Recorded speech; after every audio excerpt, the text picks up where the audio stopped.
terkasih Tuhan Yesus Kristus, perkenankanlah atas nama Majelis GKJ Kartasura saya menyampaikan bahwa kebaktian GKJ Kartasura tanggal 22 dan 29 Maret tahun 2020 diadakan secara online atau kebaktian rumah tangga di keluarga masing-masing. Mengapa hal ini diadakan secara online atau kebaktian rumah tangga? Yang pertama, mengingat perkembangan virus corona yang sudah mendunia, bahkan kita bisa melihat, mendengar lewat tayangan media baik cetak maupun elektronika. Alasan yang kedua yaitu dengan menerima surat edaran dari pemerintah, baik dari pusat langsung Bapak Presiden Joko Widodo sampai dengan di tingkat kota ataupun kabupaten. Yang ketiga, dengan menindaklanjuti berbagai himbauan dari para pejabat negara, termasuk majelis pusat, yaitu yang ngurusi Kristen, juga berbagai masukan yang diterima dari berbagai pihak, sehingga untuk mengurangi tentang menularnya virus corona dan mengatasi supaya bisa dicegah, maka Majelis GKJ Kartasura memutuskan untuk tanggal 22 dan 29 Maret 2020 kebaktian diadakan secara online ataupun kebaktian dalam keluarga masing-masing, yang difasilitasi dengan diadakan kebaktian keluarga itu dengan jemaat bisa menyaksikan kebaktian di keluarga lewat kebaktian keluarga melalui tayangan video, khususnya pada hari ini Minggu 22 Maret 2020 dengan liturgi bahasa Indonesia dimulai pada pukul 7 secara serentak untuk dilaksanakan di induk, di Pepanang Morobondo, di kelompok ibadah Bolon secara keluarga masing-masing. Itulah yang menjadi alasan majelis meneduhkan kebaktian persekutuan hari Minggu secara sentral menjadi kebaktian keluarga. Oleh karena itu, nantinya akan disampaikan tayangan video ini lewat majelis yang ada di kelompok di Pepandan, sehingga untuk kelompok-kelompok Pepandan juga bisa menyampaikan kepada tiap-tiap keluarga, sehingga hari Minggu kita tetap melaksanakan kebaktian, tetap menguduskan hari Tuhan lewat kebaktian hari Minggu, hanya pelaksanaannya di keluarga masing-masing. Itulah beberapa hal mengapa kebaktian di GKJ Kartasura untuk 2 minggu ke depan masa Prapaskah yang keempat dan 5 diadakan secara online lewat tayangan video. Demikian agar menjadikan pemberitahuan kepada segenap majelis beserta badan pembantu majelis dan setiap warga gereja. Untuk itu, tiba saatnya kita akan bersama-sama melaksanakan kebaktian hari Minggu tanggal 22 Maret 2020 kita akan bersama-sama memuji nama Tuhan melalui nyanyian PKJ 13 bait pertama sampai dengan yang kedua, kita masuk rumahnya.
Marilah sebelum kita akan mendengarkan firman Tuhan, kita akan menghadap Tuhan di dalam doa.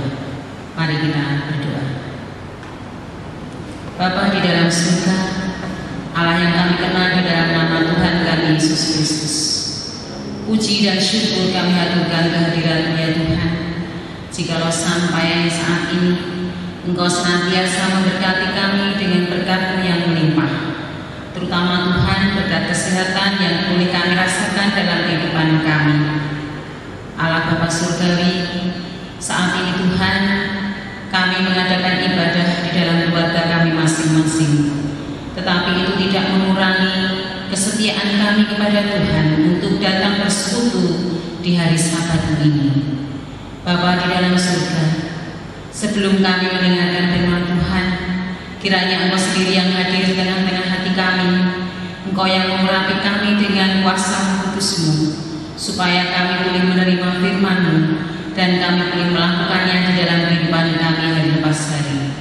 Terutama saat ini Tuhan, kami berdoa untuk hamba-Mu Ibu Pendeta Lydia Natalia yang nanti akan menyampaikan firman-Mu.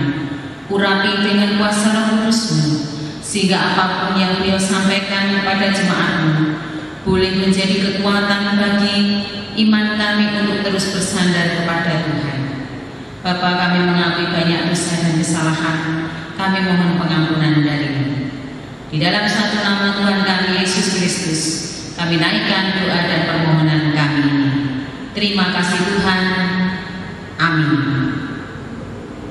Jemaat yang dikasihi Tuhan, marilah kita akan mempersiapkan Alkitab kita masing-masing. Kita akan membuka dari Yohanes 9. Kita akan membaca dari ayat pertama sampai yang ke-41.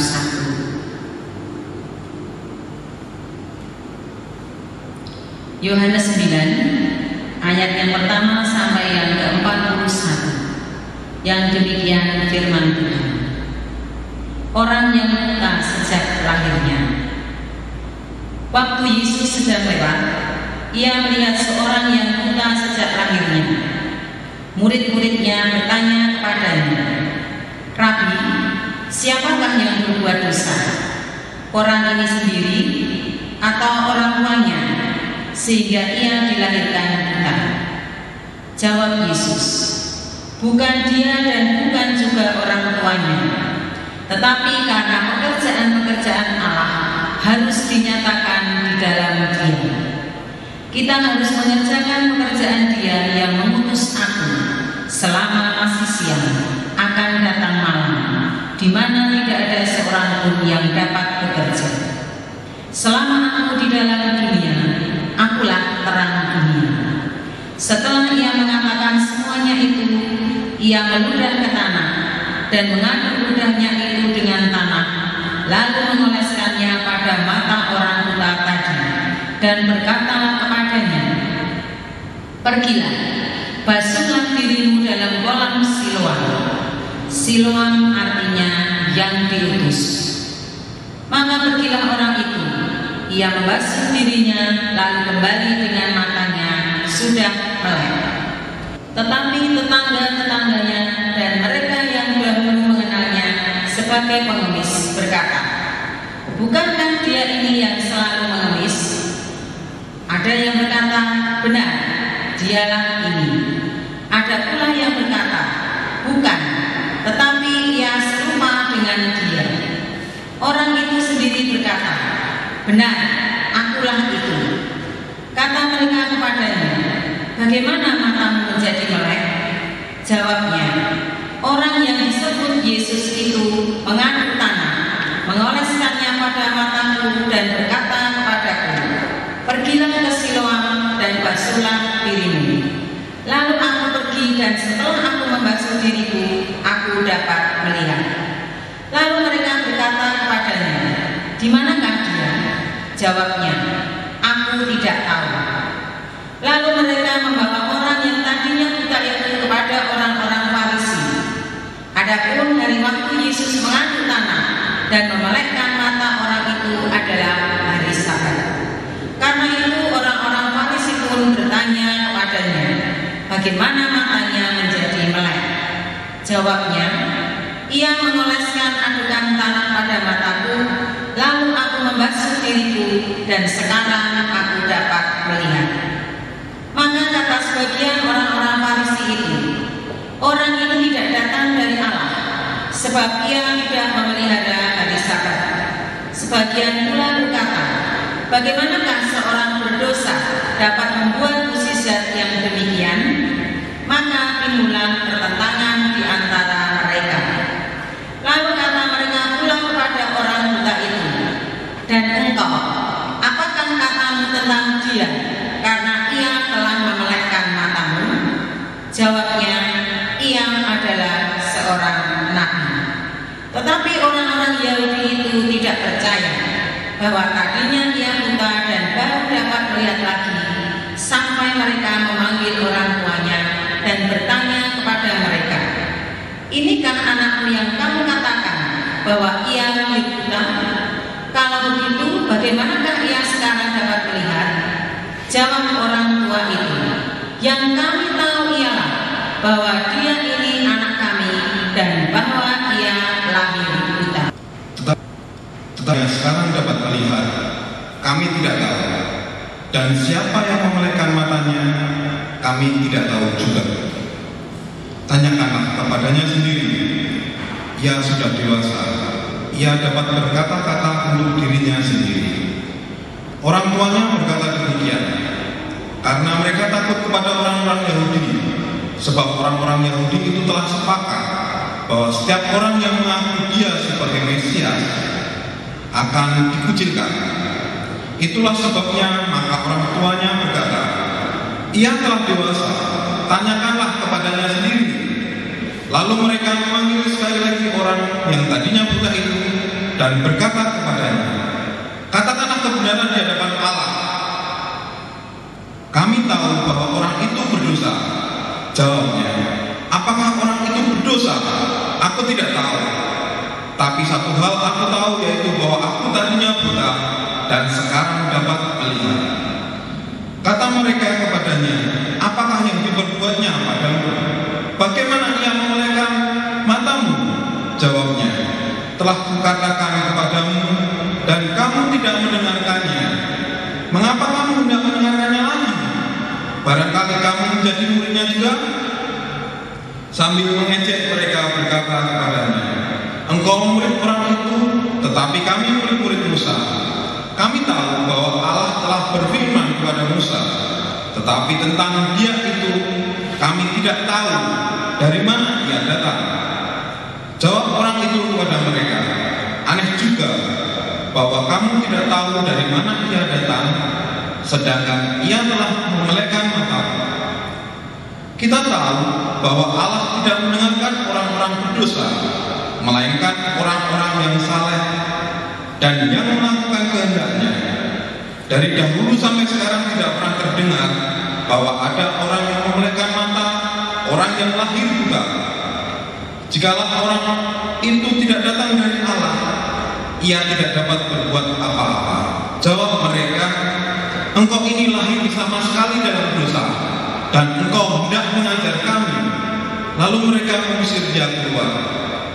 Yesus mendengar bahwa ia telah diusir keluar oleh mereka.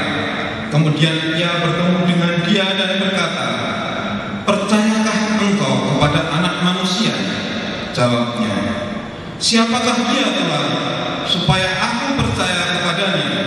Kata Yesus kepadanya, "Engkau bukan saja melihat dia, tapi dia yang sedang berkata-kata dengan engkau, dialah itu." Katanya, "Aku percaya Tuhan." Lalu ia sujud menyembahnya. Kata Yesus, "Aku datang ke dalam dunia untuk menghakimi, supaya barang siapa yang tidak melihat dapat melihat, dan supaya barang siapa yang dapat melihat menjadi buta." Kata-kata itu didengar oleh beberapa orang Farisi yang berada di situ, dan mereka berkata kepadanya, "Apakah itu berarti bahwa kami juga buta?" Jawab Yesus kepada mereka, "Sekiranya kamu buta, kamu tidak berdosa. Tetapi karena kamu berkata, 'Kami melihat,' maka tetaplah dosamu." Demikianlah Injil Kristus Yesus. Yang berbahagia ialah mereka yang mendengarkan firman Tuhan dan yang memeliharanya. Hosiana.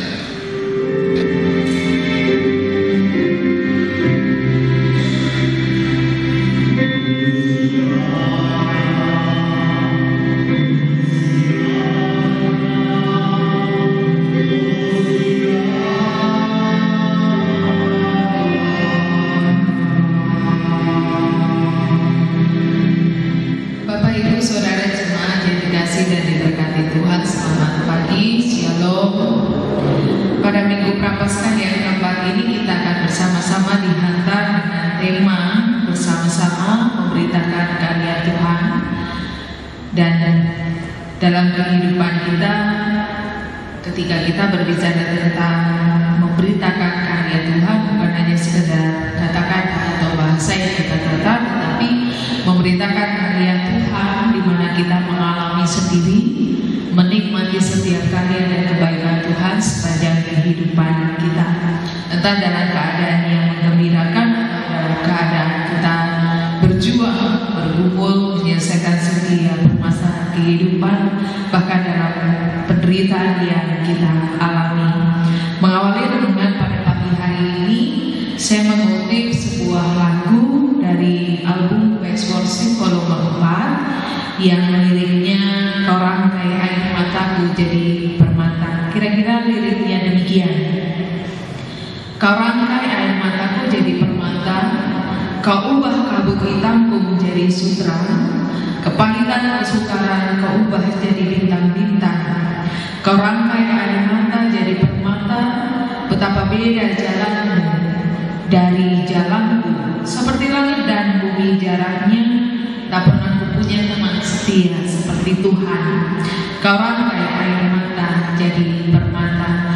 Dengan syair lagu ini mau mengingatkan kita, Bapak Ibu, bahwa Tuhan adalah Allah yang setia, yang selalu menemani kita melewati begitu banyak macam penderitaan, pergumulan, banyak macam rasa.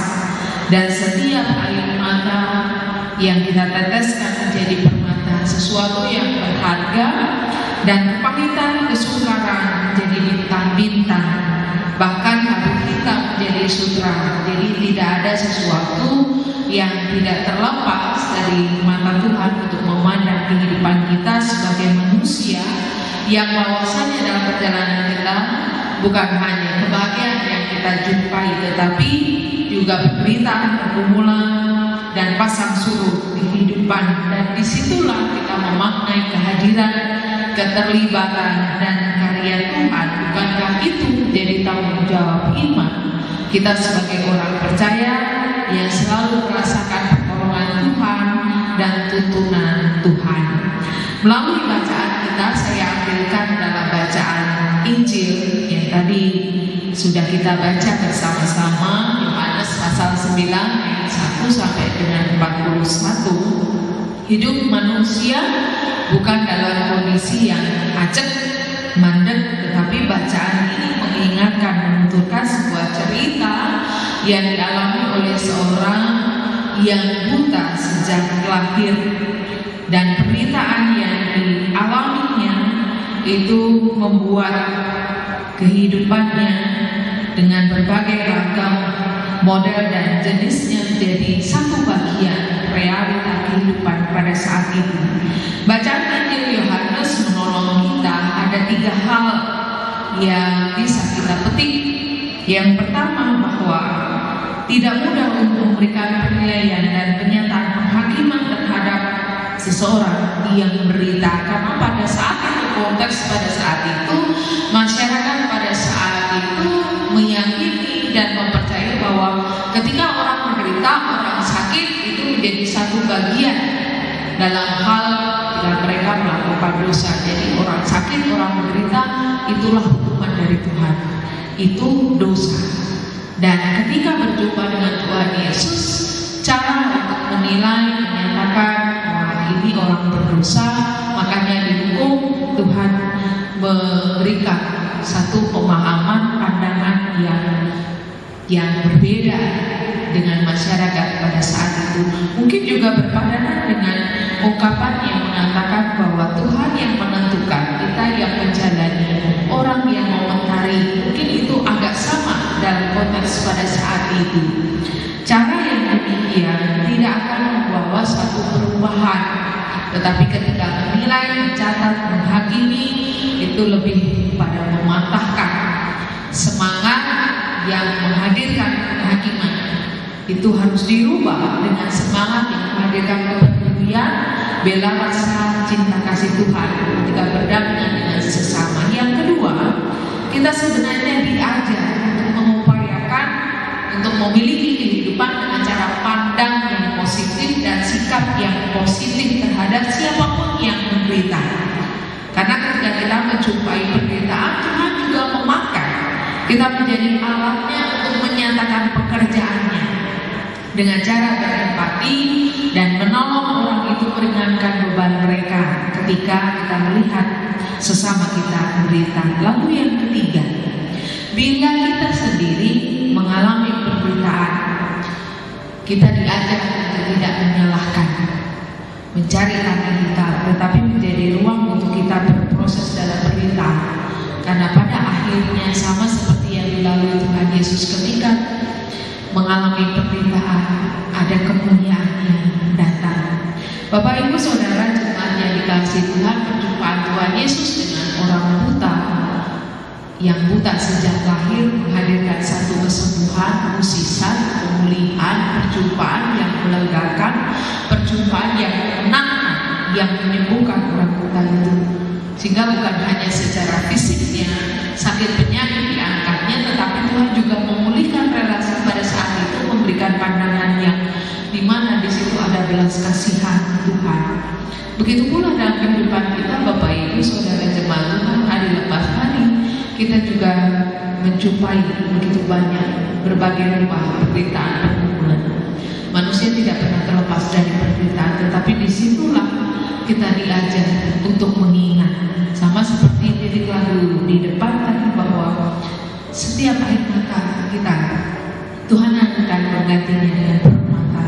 Karena Tuhan yang setia, Tuhan yang terlibat, dan Tuhan hadir dalam kehidupan kita.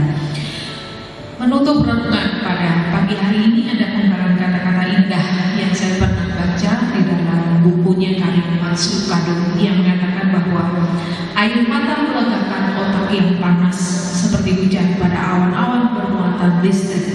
Air mata melepaskan kesengsaraan hati yang tak terpikulkan seperti luapan air yang mengurangi tekanan banjir pada bendungan. Air mata adalah bahan yang dibuat surga untuk menenun pelangi yang indah. Sekalipun saat ini kita lemah dan kita meneteskan air mata, yakinlah bahwa Tuhan dengan belas kasihan akan memulihkan, akan memberikan kekuatan, dan ketahuilah bahwa harapan di dalam Allah tidak pernah berubah. Dan pada kondisi situasi pada saat ini Bapak Ibu, begitu banyak kekhawatiran, ketakutan tentang virus corona. Tetapi yakinlah bahwa Tuhan akan menjaga dan memulihkan kehidupan kita. Tuhan akan melibatkan diri, dan marilah kita menuturkan karya agung yang teranyam di sepanjang kehidupan kita. Bahwa gereja harus dipahami secara esensi, bukan gedungnya, bukan struktural, tetapi koinonia, perhimpunan, eukaristia, pengucapan syukur. Maka firman-Nya, sebab di mana 2 atau 3 orang berkumpul dalam nama-Ku, di situ Aku ada di tengah-tengah mereka. Matius 18 ayat 20. Marilah bersama-sama kita menuturkan, menyatakan karya Allah di sepanjang kehidupan kita, dan kita percaya Tuhan menggenggam, peduli, dan melihat dalam kehidupan kita. Tuhan memampukan dan memberkati kita dalam menghayati dan merayakan masa Prapaskah yang keempat ini. Kita diundang dalam perjumpaan yang menyembuhkan, perjumpaan yang menguatkan, perjumpaan yang mengganti kita dengan kemuliaan. Tuhan memberkati kita semua. Amin. Mari bersama-sama kita satukan hati di dalam doa. Mari kita berdoa. Tuhan, terima kasih atas firman-Mu.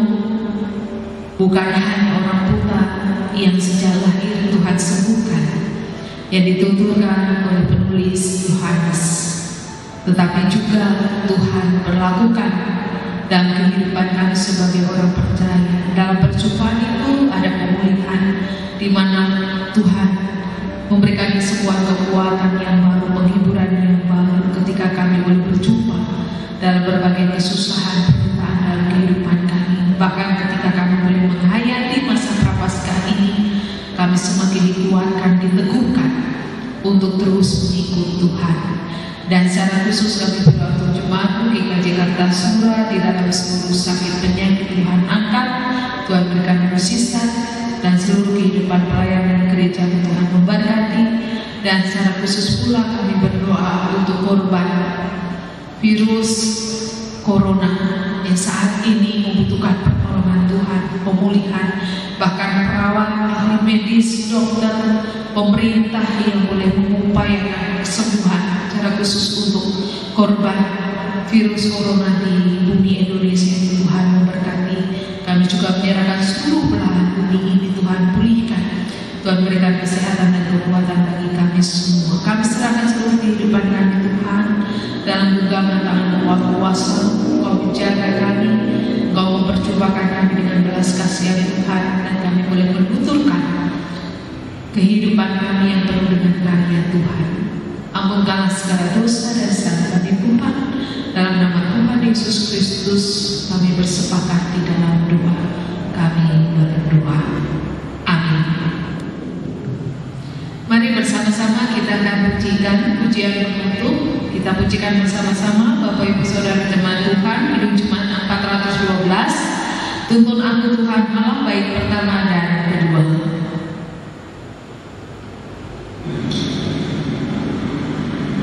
Oh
bahwa ia terus berkarya dalam hidup saudara.